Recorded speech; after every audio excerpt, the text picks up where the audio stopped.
testing. Now, Garcia mentioned voting, and you'll ask me to talk about voting.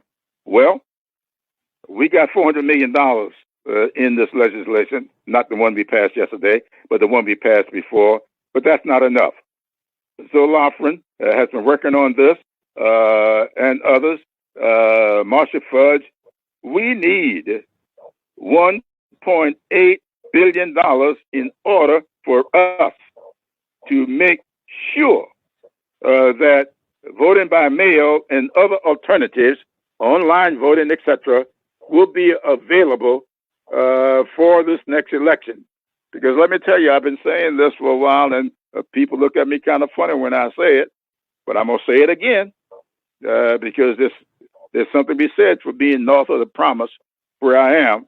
You tend to take a little less precaution in your older age, and I'm taking less precaution because I'm going to say what I really believe. I don't think this president plans to have an election at all. Some people says he doesn't plan to have a fair election. I don't think he wants to have an election at all. I think he's going to do everything he can to circumvent people going to the polls in November. We've got to make sure that we don't allow that to happen. And so we're going to have to put money in this next piece of legislation to ensure that people have access to the ballot. I'm convinced that people don't need to have their passions stroked. They are passionate. If you don't think so, all you got to do is look at what happened in Wisconsin. They were passionate. They took chances because they want their voices to be heard.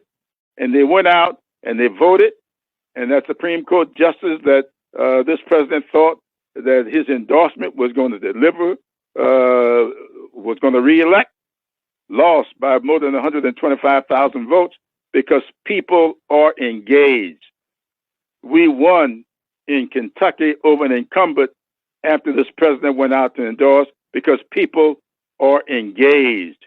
We won in Alabama 2 years ago because we turn out the African-American vote in Alabama above what they turned out for when Obama was on the ticket in 2012. A lot of people don't realize that.